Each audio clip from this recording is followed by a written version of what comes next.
Assalamualaikum warahmatullahi wabarakatuh.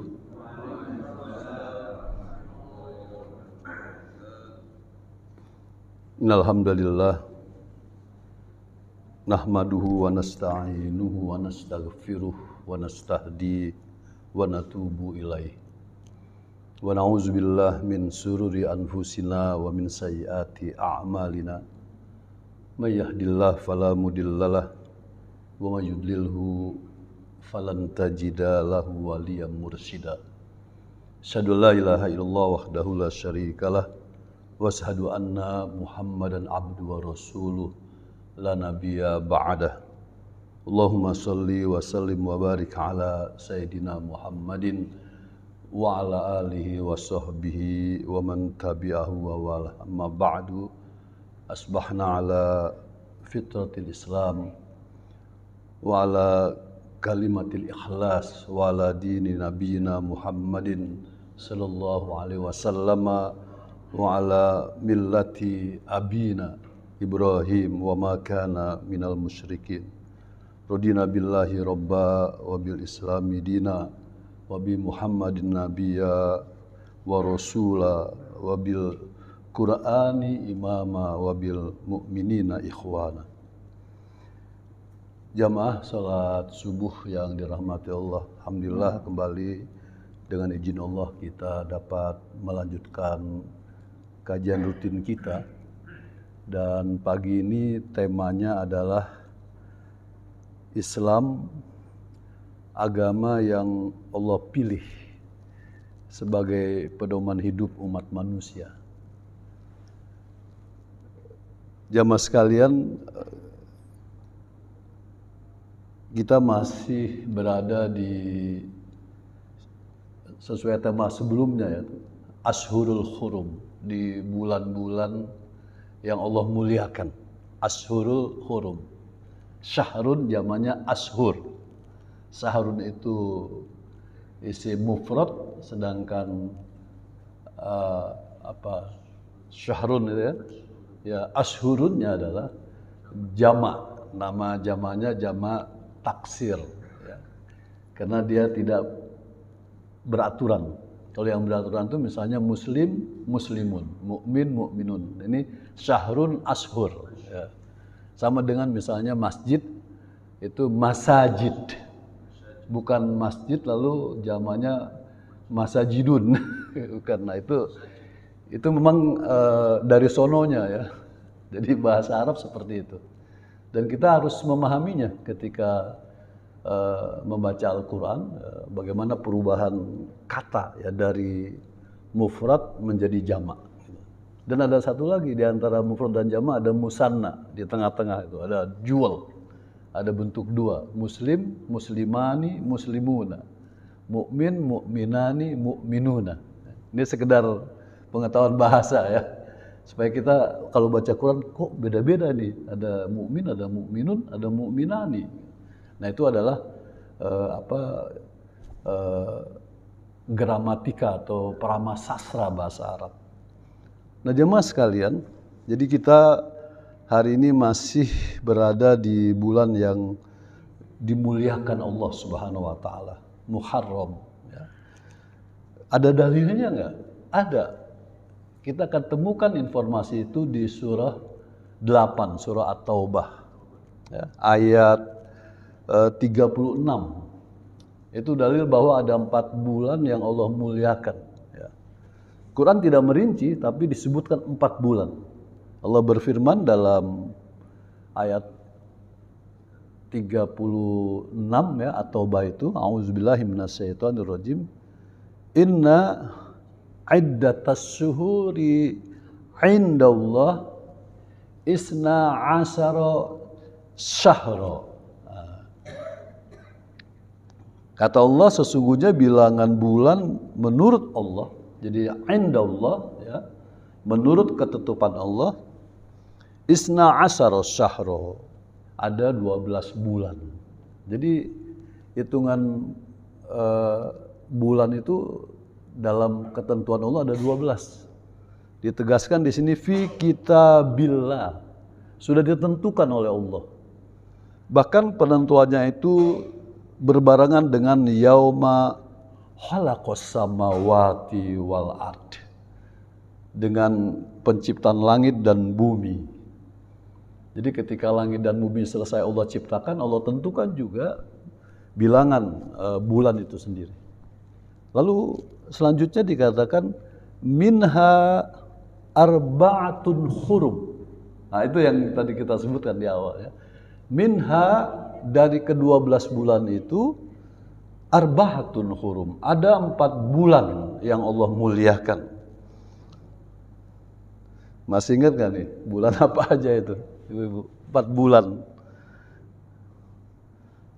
Apa itu? Ada yang masih ingat? Kalau kita balik ke belakang tuh dari mulai Muharram mundur apa?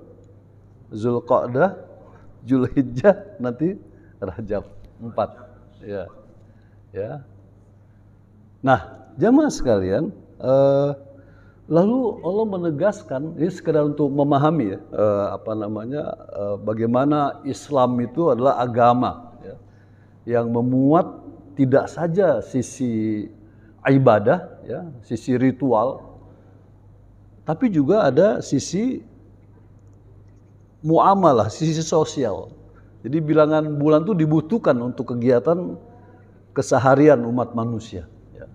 Dalam konteks manajemen waktu, dalam konteks manajemen perusahaan, pemerintahan dan seterusnya dibutuhkan waktu. Nah, jemaah sekalian, tetap ketika itu ritual maupun muamalah, Allah mengatakan zalika dinul qayyim. Itu lanjutan dari ayat tadi, itulah ajaran agama yang lurus. Jadi bilangan bulan itu bagian dari ajaran agama. Zalika dinul qayyim. Nah, karena dia bagian agama, bagian dari ajaran agama, Allah menetapkan fala tadzlimu fihinna anfusakum.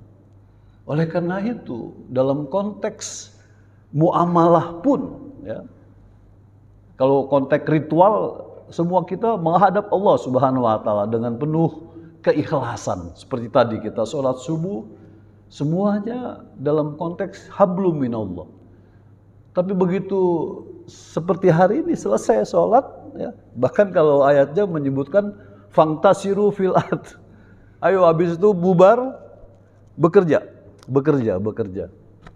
Ambil, nikmati semua anugerah Allah yang ada. Kalau Anda pedagang, ayo segera ke pasar. Kalau Anda pegawai, segera ke kantor. Kalau Anda pejabat, segera atur pemerintahan. Fantasiru fil ard. Luar biasa itu. Nah, lalu dalam ayat yang berkaitan dengan 12 bulan dan 4 bulan tadi, Allah meminta kita semua, individu-individu kita, fala tadzlimu fihinna anfusakum. Janganlah kalian menzolimi diri kalian. Terutama dalam hal ini adalah pada bulan-bulan yang Allah muliakan. Jadi pada bulan Muharram ini justru kita dianjurkan untuk mengoptimalkan amal-amal kebaikan. Bahkan dilarang oleh Allah, fala tadzlimu fihinna anfusakum. Tapi ada yang menarik ayat itu. Ada perintah perang. Nah, apa artinya? Bahwa dalam hidup itu tidak lepas dari konflik. Lalu bagaimana menyikapi konflik? Kalau dibaca sepintas, ini keras banget isinya. Wa qatilul musyrikina kafatan. Dan perangilah orang-orang musyrik itu kafatan, secara menyeluruh. Ya. Kama yuqatilunakum kafah. Nah, ini jangan diputus kalimatnya ya. Jadi ketika ada perintah perang, tentunya ada sebab-sebab kenapa timbul perang. Allah menyatakan sebabnya kama yuqatilunakum kafah. Sebagaimana orang-orang musyrik itu memerangi kalian. Jemaah sekalian, Eh, ayat ini lalu jangan dipahami bahwa agama Islam ini agama perang. Agama yang menyuruh umatnya berperang. Tidak. Allah menyuruh perang ketika kita diperangi. Gitu. Nah tentunya ketika memahami ayat ini, kita harus melihatnya dalam konteks sejarah. Ya. Diperlukan memahami sirah nabawiyah, sejarah Islam itu sendiri. Itulah sebabnya jemaah sekalian sangat menarik ya ketika bicara sejarah sesungguhnya. Saya punya kutipan ini. Mungkin kita semua yang usianya sama nih, kepala 6 ya, pernah kenal nama Profesor Dr. Nugroho ya. Beliau itu ahli sejarah ya. Jadi waktu saya jadi mahasiswa, beliau tuh ketua Masjid At-Taqwa di Rawamangun. Saya pengurus masjidnya. Ketuanya beliau, saya mahasiswa baru kuliah itu. Beliau ketuanya. Nah dalam satu kesempatan, sebagai seorang ahli sejarah, ya, beliau juga sekaligus jenderal ya, kalau nggak salah jenderal bintang 4. Bintang 4. Ada yang menarik, bahwa kita ini memang bagian dari sejarah. Ya sejarah. Dan kita sedang membuat sejarah. Gitu. Sampai kita meninggal itu sejarah itu berlanjut. Dilanjutkan dengan anak keturunan kita. Terus kita membuat sejarah. Termasuk juga Rasulullah Sallallahu Alaihi Wasallam. Jadi yang menarik jemaah sekalian, ketika kita membaca Al-Quran, itu tidak lepas dalam konteks sejarah. Maka ketika ada perintah wa qatilul musyrikina kafah, lalu jangan dipahami, oh Islam ini agama yang nyuruh perang. Malah perangnya total lagi, kafah. Kan ada udhulu fisilmi kafah, dipakai untuk ketika kita memeluk Islam, suruh kafah. Ketika perang, kafah juga. Gitu. Nah secara historis harus dipelajari bahwa perintah perang itu oleh Allah diberikan ketika ada sebab-sebab. Ketika kita diperangi, tidak boleh diam. Tapi harus dilawan orang yang memerangi kita. Kama yuqatilunakum kafah. Nah kembali ke Pak Nugroho, dalam konteks sejarah, itu beliau mengatakan ada 5 fungsi sejarah. Ini menarik sekali. Agar kita ketika baca Quran juga ingat, oh ini kenapa ayatnya begini? Lalu dalam konteks hari ini bagaimana kita menerapkannya? Karena jarak kita begitu jauh. Berapa abad itu? 14 abad secara Hijriah ya. 1444 bayangin. Jadi jarak kita dengan Rasulullah itu 1444 tahun itu dalam konteks hijrah. Belum dalam konteks kenabian. Karena harus ditambah lagi tuh 13 tahun. Nabi Muhammad diangkat usia 40. 13 tahun di Mekah. Nah 10 tahun itulah yang jadi hitungan dari sejarah itu. Jadi 144 plus 13. Jadi jarak kita itu jadi berapa itu? Tambah panjang lagi. Nah apa kata ahli sejarah yang juga muslim ini, ketua masjid ini, yang mantan menteri pendidikan ya kalau nggak salah gitu ya. Kata beliau sejarah itu fungsinya yang pertama adalah mempunyai nilai reflektif. Reflektif. Apa reflektif ini? Jadi kalau kita berkaca, kita bisa melihat tuh tentang apa diri kita. Kalau diri ya, tentang keluarga kita. Kalau dalam konteks keluarga, bagaimana istri kita, bagaimana anak-anak kita, reflektif. Ya. Ada yang sukses, ada yang gagal, seterusnya ya. Saya punya anak 6, tidak semuanya misalnya sukses, ada yang hidupnya tidak sukses. Reflektif, itu satu. Yang kedua, yang menarik, fungsi sejarah itu rekreatif. Jadi kita dibawa ya dengan suasana ketika Nabi lahir, menjadi anak-anak, menjadi remaja, diangkat Rasul, menghadapi tantangan. Kita dibawa mengenal bagaimana jalan kehidupan seorang Rasul. Lalu kalau kita mendalami kehidupan sahabat, para sahabat, kehidupan tabiin, para tabiin, kehidupan tabiin, akhirnya pada kita sendiri, pada kehidupan kita. Ada fungsi rekreatif. Jadi di situ kita menikmati sejarah. Ya. Itu yang kedua. Kemudian yang ketiga, fungsi inspiratif. Fungsi inspiratif. Jadi sejarah inspiring. Bagaimana bisa Islam itu berjaya misalnya di zaman Rasulullah. Kalau kita baca sejarah, Rasulullah itu sejak diangkat jadi Rasul sampai wafatnya tidak berhenti berjuang menghadapi tantangan. Baik dari kalangan musyrikin, tapi berhasil. Nanti kita konteks dalam ayat ini muncul tuh sejarah itu.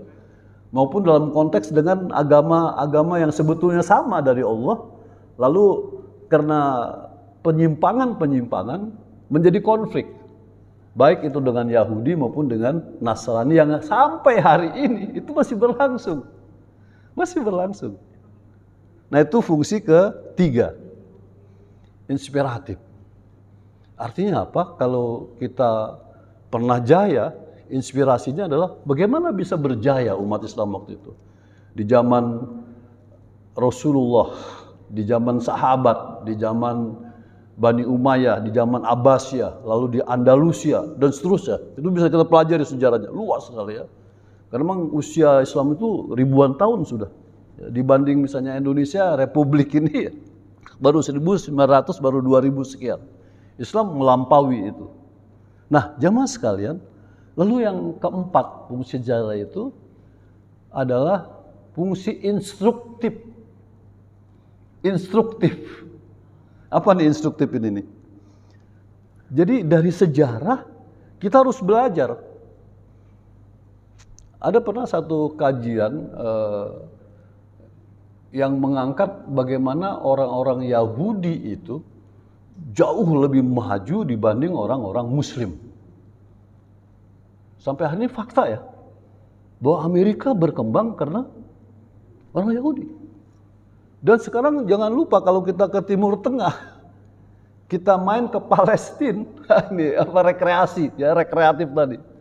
Kita kan melihat fakta bahwa daerah-daerah yang dikooptasi oleh Yahudi itu hijau sekarang.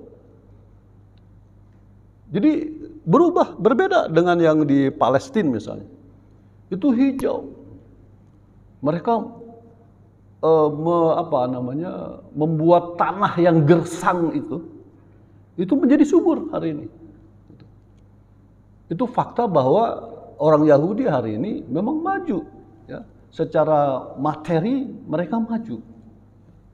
Dalam ilmu pengetahuan, saya dengar Harvard itu yang dibikin juga Yahudi ya. Kemudian sekarang yang Google ini itu juga Yahudi semuanya. Ya Yahudi semua. Nah, lalu pertanyaannya, bagaimana mereka bisa maju? Gitu. Nah, secara historis dikatakan bahwa sejarah itu memang mengandung instruktif. Instruktif itu artinya perintah ya, perintah untuk mengikuti jalan sejarah apabila kita ingin maju dengan sejarah yang maju. Lalu yang terakhir jamaah sekalian, ini yang dipertahankan oleh semua bangsa, fungsi edukatif. Fungsi edukatif. Jadi sejarah itu mengandung pendidikan edukatif. Maka di Indonesia ungkapan Bung Karno yang terkenal, apa itu? Jas merah. Ya. Jangan melupakan sejarah. Karena tadi sejarah itu punya fungsi reflektif, fungsi rekreatif, fungsi inspiratif, fungsi instruktif, fungsi edukatif. Semuanya serba tip semua nih. Serba tip semua. Nah, jemaah sekalian kembali kepada tema kita ya. Kita akan masuk. Jadi ada beberapa ayat yang menjadi pegangan kita pagi ini. Ayat yang pertama. Panjang ya kelihatannya ya. Al-Maidah ayat 3. Tapi yang mau kita kaji adalah penggalan dari setelah waqaf lazim. Al-yauma akmaltu lakum dinakum wa atmamtu alaikum ni'mati wa raditu lakumul islama dina. Nah, ini yang jadi fokus kita pagi ini ya. Supaya konstruksi kalimatnya tidak terputus, kita muat semuanya lengkapnya. Ternyata ayat ini dimulai dengan, kalau nanti kita coba teliti ya jamaah sekalian, boleh dibaca kembali nanti surah Al-Maidah ayat 3-nya itu kita akan menemukan 10 fakta tentang hal-hal yang berkaitan dengan baik itu makanan ya maupun konsumsi ya yang menjadi bagian hidup kita. Ada 10 jenis yang Allah larang. Tapi kita tidak membahas yang 10 jenis. Nanti coba diteliti, ada 10 itu. Ada 10 ya, mulai dari hurrimat alaikumul maitata waddamu walahmul hinjir dan seterusnya sampai dengan tadi ya wa antas taksimu bil ajlam. Nah, itu totally ada 10 jenis larangan Allah tentang makanan ya, tentang makanan. Terutama berkaitan dengan binatang ya, dengan binatang. Nah, jamaah sekalian, ayat yang kita baca itu dimulai dari al-yauma ya isalladzina kafaru min dinikum fala tahsauhum wahsyauni. Secara historis ayat ini kalau kita kaji tafsir itu berbicara tentang bagaimana Makkah dibebaskan oleh Rasulullah SAW. Jadi ini Futuh Mekah. Sejarah dibebaskannya Mekah dari dominasi orang-orang kafir Quraisy, orang-orang musyrik. Karena sebelumnya Nabi Muhammad itu terhambat terus kalau mau mengunjungi Ka'bah gitu ya, mau melaksanakan haji nggak bisa itu, karena dikuasai oleh mereka. Sama seperti hari ini tadi saya katakan, kalau kita mau ke Palestina, masuk ke Palestina pasti masuknya lewat Israel, karena semua Palestina hampir dikuasai oleh Israel. Dan yang untung siapa itu? Israel, karena devisa masuk terus tuh. Dia senang dengan kunjungan wisatawan ya, melalui Yordan, itu welcome dia. Saya ingat dulu ketika saya ke sana oleh pihak travel dibilang, Pak, nanti paspor Bapak jangan dicap yang di imigrasinya itu cap negara Israel. Kenapa? Karena nanti Bapak akan tidak bisa masuk ke negeri-negeri yang, ke negara-negara yang memang tidak ada hubungan diplomatik dengan Israel.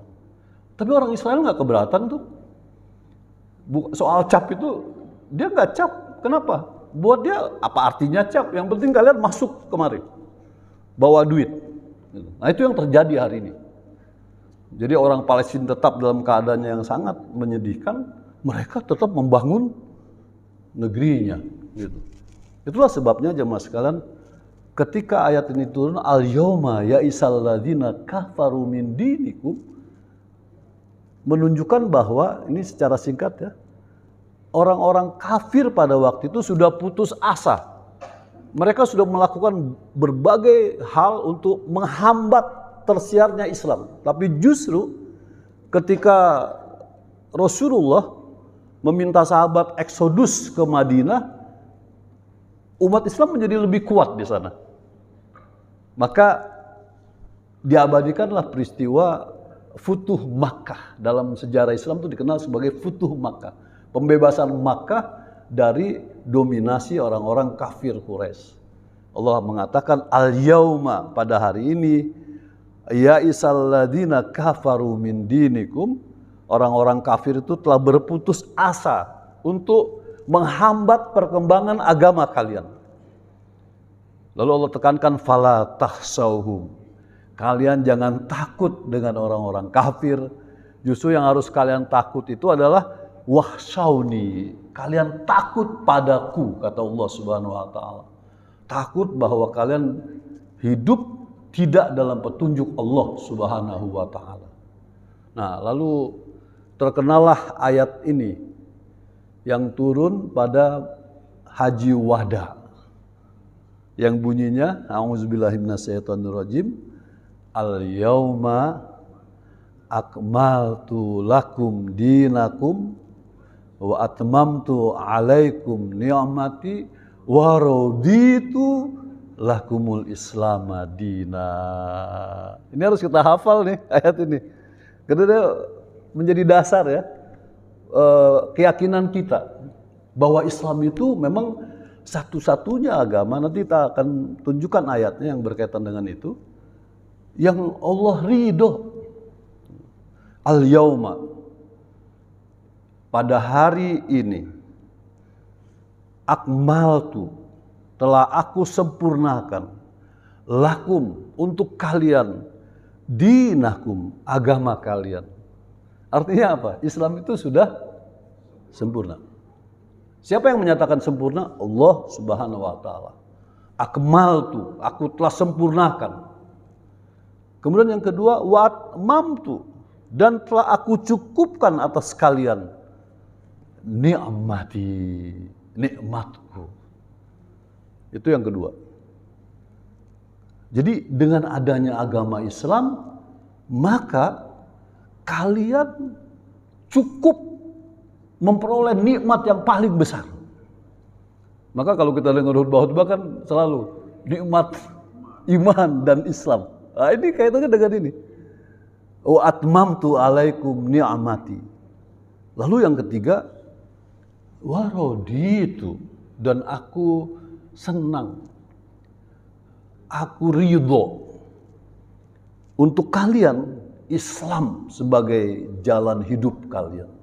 Wa raditu lakumul islama dina. Dina itu way of life.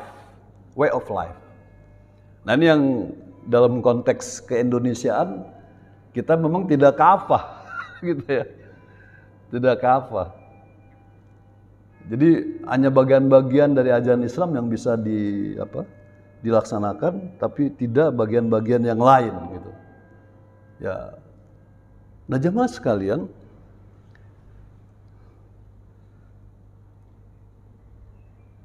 lagi-lagi secara historis, kita selalu kembali lagi ke historis ya. Ini ketika ayat ini turun, ada dua sahabat yang sama-sama menangis, tapi motifnya berbeda. Berbeda. Ada dua sahabat besar. Siapa sahabat besar yang dua itu? Abu Bakar dan Umar.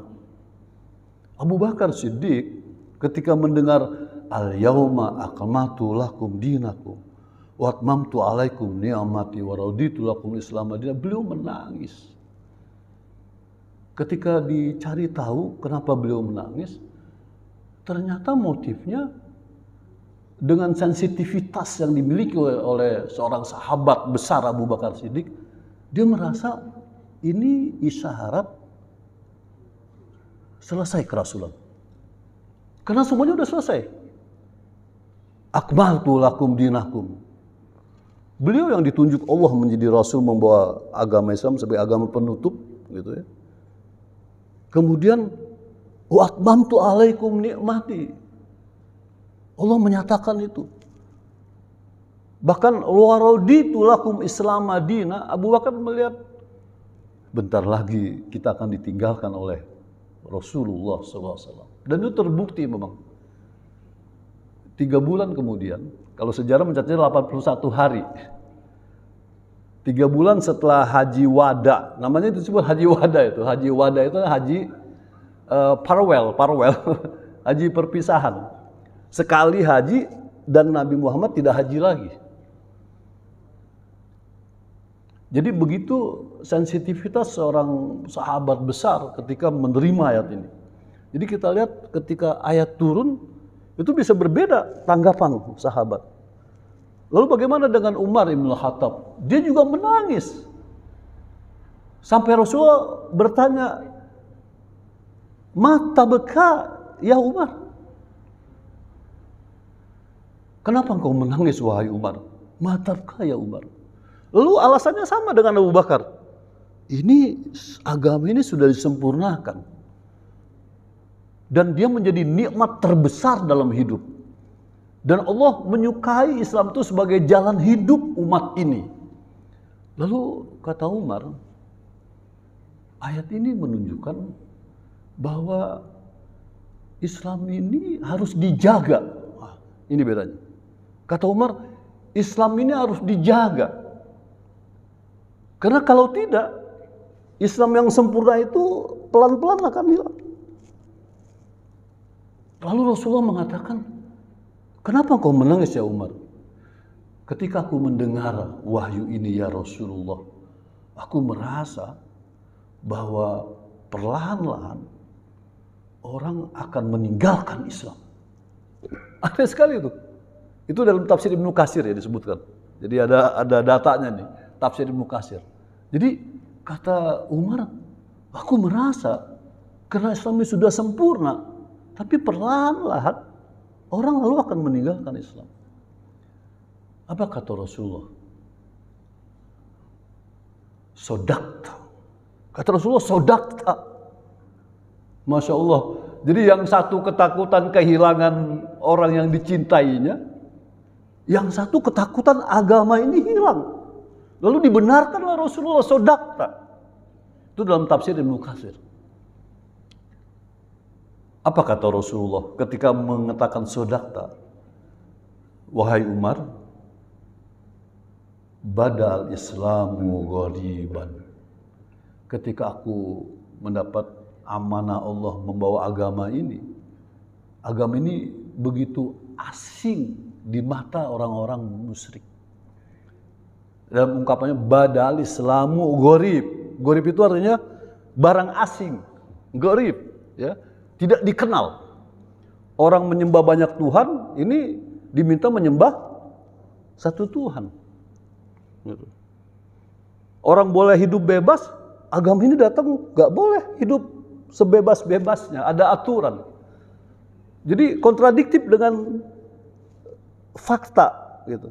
Maka kata Rasulullah, badal Islamu ghariban. Islam ini datang dalam keadaan gharib. Dianggap sesuatu yang asing buat umat manusia. Lalu wasayaudu ghariban kama bada.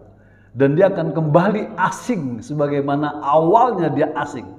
Jadi apa yang dikhawatirkan Umar bin Khattab itu disambut oleh Rasulullah dengan mengatakan memang agama ini asing awalnya dan dia akan kembali asing sebagaimana dia datang menjadi barang yang asing.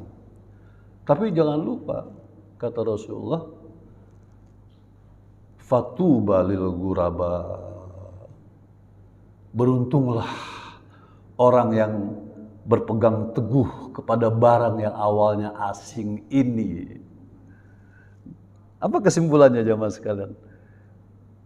Pandangan Umar bin Khattab ingin meminta umat ini itu berpegang teguh pada agama ini. Dia jaga betul. Nah ini tugas kita semua, generasi yang jaraknya dengan para sahabat juga sama jauhnya ya dengan Nabi, gitu, dengan Nabi. Maka al-yauma ya'sal ladzina kafaru min dinikum.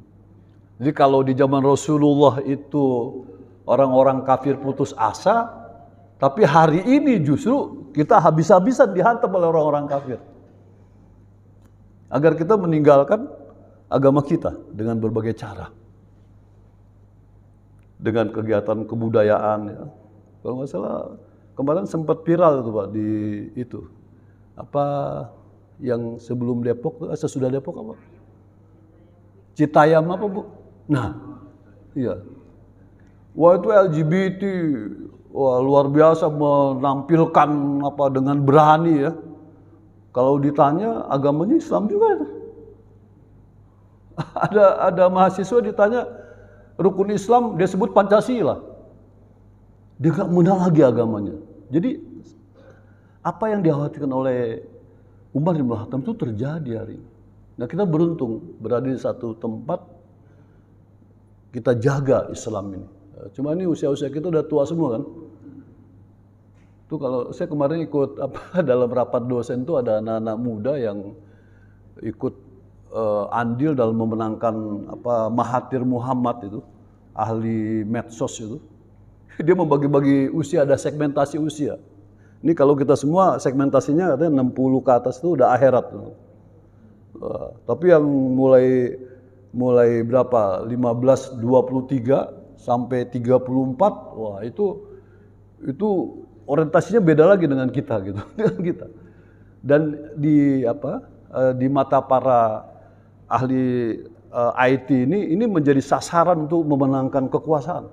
Dan ternyata ini orang Indonesia nih yang mendukung Mahathir untuk bikin penelitian dan menang Mahathir. Karena ada segmentasi usia, kemudian dilakukan yang cyber army-nya itu. Menghantam Najib ya. Najib itu kan dikenal sebagai pemimpin yang begitu lama berkuasa, kemudian ditenggarai banyak korupsinya gitu.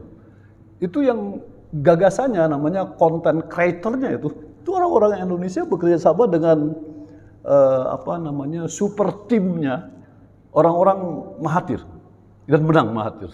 Menang Mahathir. Nah, hari ini saya coba begitu dipaparkan oleh anak muda itu usia-usia 50, 60 ke atas, ini orang-orang akhirat ya. Jadi imigran population dia bilang, populasi.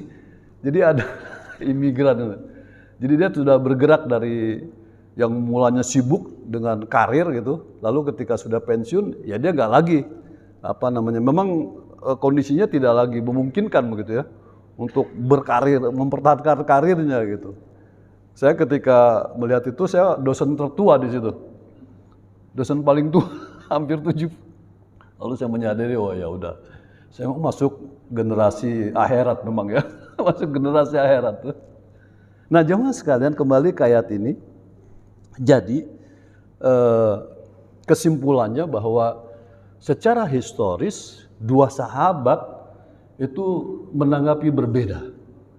Yang satu menanggapi bahwa Rasul akan meninggalkan umat ini, kemudian yang kedua bahwa Islam ini harus dijaga oleh generasi berikutnya. Termasuk kita hari ini harus menjaganya, ya, menjaganya.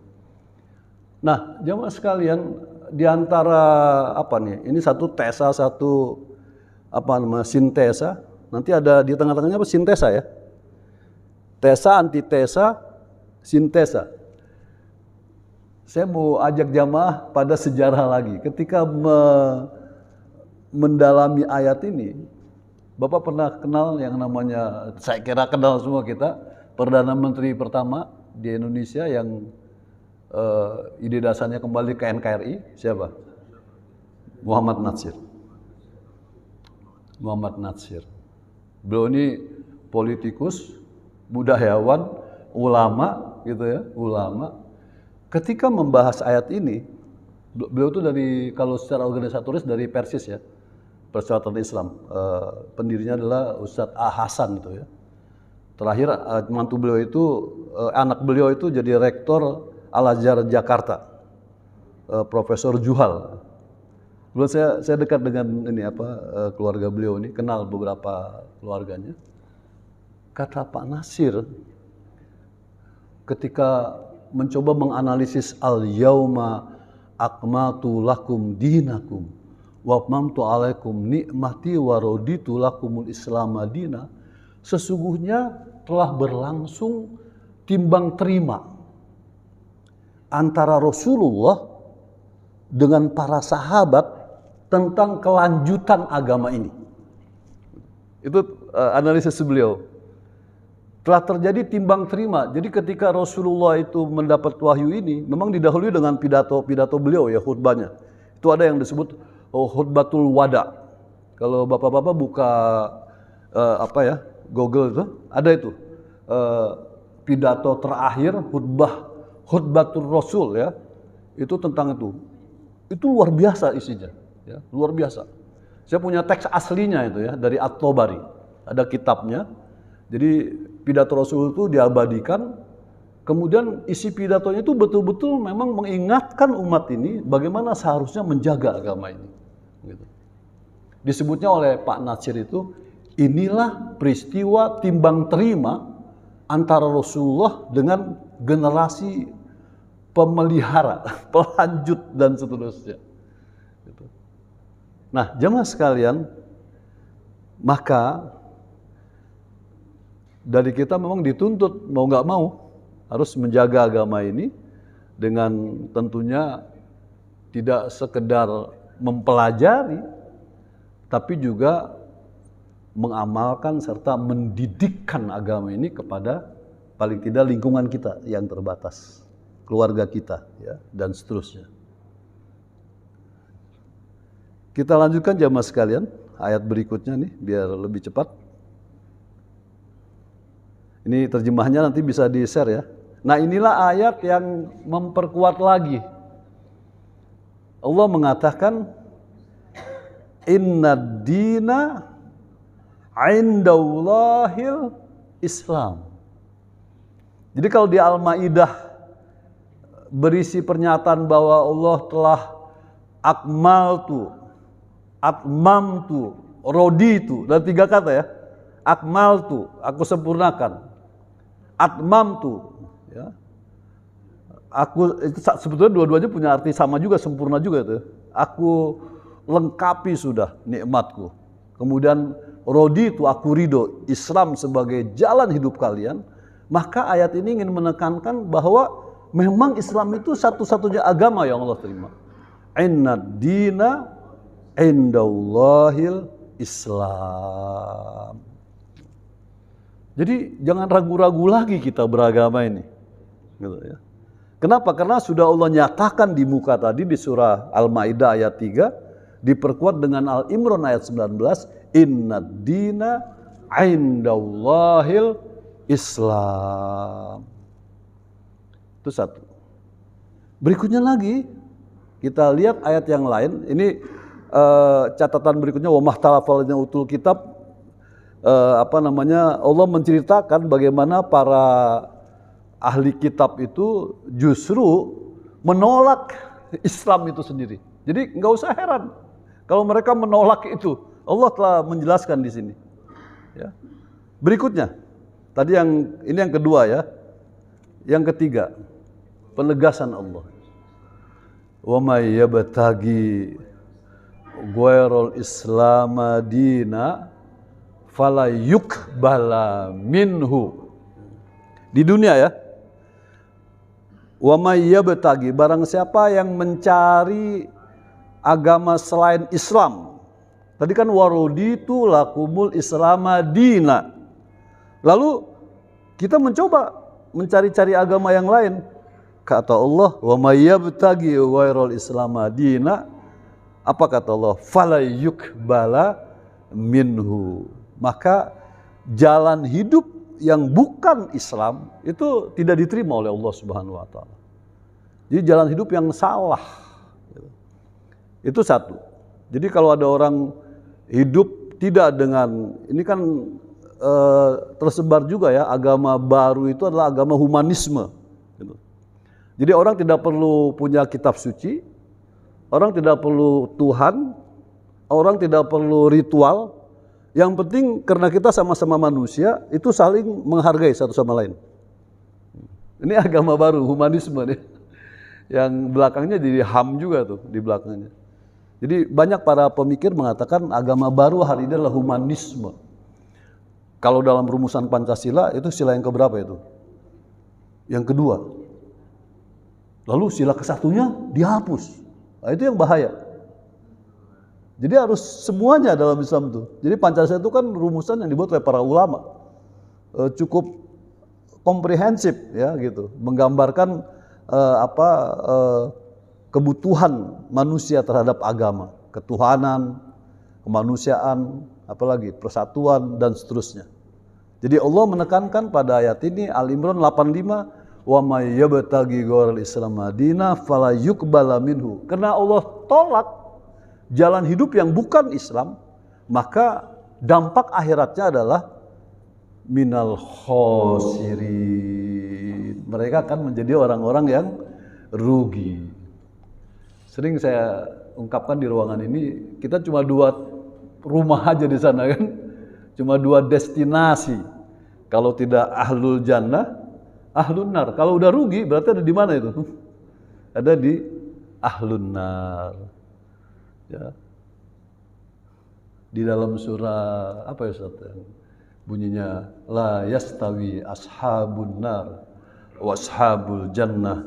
Ashabul jannah humul faizun. Lalu ada law anzalna hadzal Qur'an ala jabalil la rawatahu khasyam mutasaddiam min khasyatillah wa tilkal. Itu luar biasa itu ya. Jadi ayat-ayat yang memperkuat iman kita. Berikutnya, ini juga sama penjelasan bahwa banyak orang yang menolak, ya. Jadi wajar saja itu, karena mereka tidak menerima ketuhanan, kenabian Muhammad SAW, karena dia merasa sudah dapat Taurat bagi Yahudi, sudah dapat Injil bagi Nasrani dan seterusnya. Padahal kedua kitab itu memuat tentang kerasulan Muhammad SAW. Maka di sini ada ungkapan fa'in aslamu faqad ihtadaw. Kalau mereka masuk Islam, mereka mendapat hidayah. Wa in tawallaw fa innama 'alaikal balagh. Tapi kalau mereka menolak, tugas engkau ya Muhammad hanya menyampaikan gitu. Jadi nggak boleh maksa. Ini ayat untuk menegaskan Islam itu nggak pernah maksa orang masuk Islam. Fa in tawallaw, kalau mereka menolak Islam, fa innama 'alaikal balagh. Tugas kamu hanya menyampaikan. Gitu ya. Wallahu basirum bil ibad. Nah, yang terakhir ini. Ini. Masih Al-Imran ayat 83. Afa ghairu dinillahi yabghun. Ini satu reasoning yang sangat kuat dari Allah Subhanahu wa taala. Afa ghairu dinillahi yabghun. Tadi ada wa may yabtagi. Ya. Ghairul Islam Madinah. Ini Allah tegaskan lagi. Afa ghairu dinillahi yabghun. Agama apa lagi yang kalian cari selain yang datang dari Allah? Kenapa? Allah kasih reasoning yang sangat kuat. Kalau kalian mau tahu, walahu aslama. Kata-kata walahu, kalau diterjemahkannya apa di sini? Padahal kepadanya lah, aslama. Maka kata Islam itu berasal dari kata aslama yuslimu islaman. Ada juga yang mengatakan salima yuslimu islaman. Tapi sebagian ulama lebih berpegang pada kata aslama. Walahu aslama. Kepada dialah Allah telah Islam. Jadi aslama itu telah Islam. Apa arti Islam? Telah menyerahkan diri. Siapa yang menyerahkan diri? Man fis samawat, makhluk-makhluk yang ada di langit, wal ard, dan makhluk-makhluk yang ada di bumi. Baik penyerahan dirinya itu tau'an wa karha, suka maupun terpaksa, tetap semuanya Islam. Lalu ujung ayatnya wa ilaihi yurja'un. Ditegaskan, akhirnya kalian kembali kepada Allah Subhanahu wa ta'ala. Nah, dalam konteks kita bagian dari penduduk mana ini? Penduduk mana kita? Di sini ya. Ini enggak jalan nih. Wal art. Tau'an wa karha. Di sini jamaah sekalian, menarik sekali para ahli tafsir itu. Ketika kata aslama dalam konteks kita manusia itu ada dua penafsiran. Secara, kalau kita boleh pakai ungkapan, secara ideologis, secara kebebasan berpikir, gitu ya, kita bisa tidak beragama Islam, tidak Islam kita, secara pemikiran. Tapi ada yang tau'an yang nggak bisa dicegah. Kalau yang satu kok karena karahan itu terpaksa. Tapi kalau tau'an, dia memang Islam dengan sendirinya. Ulama mengatakan yang Islam dengan sendirinya itu apa? Semua makhluk itu dibagi bahwa physically mereka Islam. Jadi tubuh kita ini menurut para mufasir sudah Islam. Dia sudah tunduk pada hukum Allah. Itu yang disebut dengan hukum evolusi. Ya, lahir, tumbuh, berkembang, kemudian mati. Nah, siklus itu disebut sebagai tau'a. Jadi tubuh kita ini sudah Islam. Yang tidak Islam apanya? Pemikiran kita, hati kita. Dan itu yang terjadi pada orang-orang kafir. Kalau kita flashback ke Al-Baqarah di surah-surah awal, ada dua ekstrim, beriman kafir, ya kan? Yang satu Allah sebut sebagai al-muttaqin. Orang beriman itu ujungnya muttaqin. Yang kedua orang kafir. Lalu Allah jelaskan.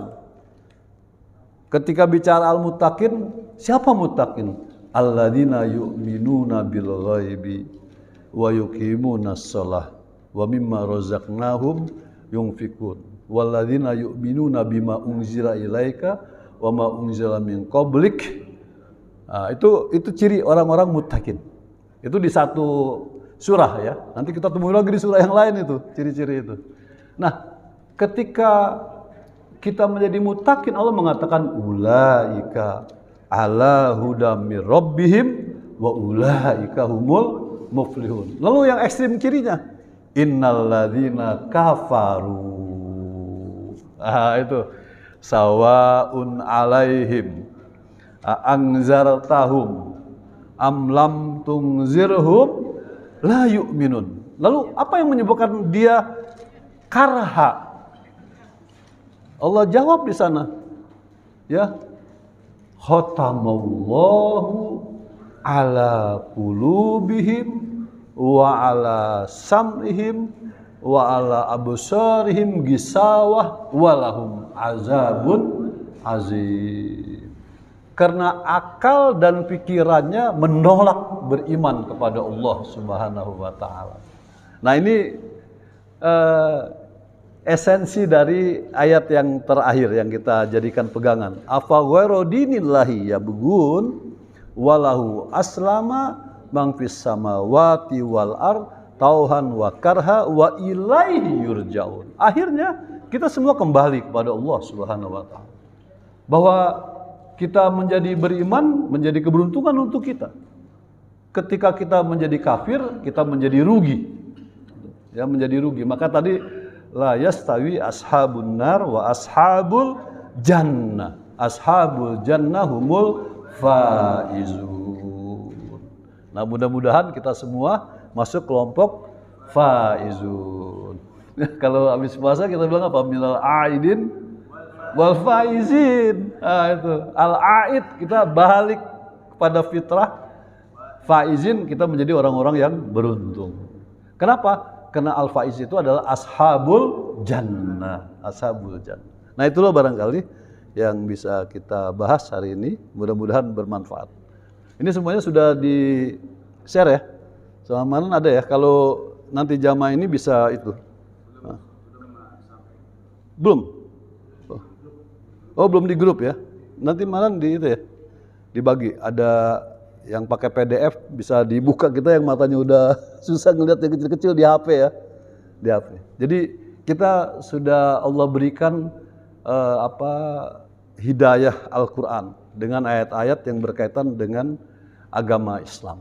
Ya. Pendalamannya aja Mas kan bisa dilihat di tafsir Ibnu Katsir ya. Jadi ini besaran-besaran ayat saja sehingga kita bisa membacanya ya dengan mudah dan tidak terlalu pusing ya. Tafsirnya kita ini bahas bersama, tapi ayatnya itu yang paling penting menjadi pegangan kita semua. Demikian jamaah sekalian, hadanallah wa iyyakum ajmain. Subhanakallahumma wa bihamdika, asyhadu an la ilaha illa anta astaghfiruka wa atubu ilaik wa lakum minkum. Assalamualaikum warahmatullahi wabarakatuh.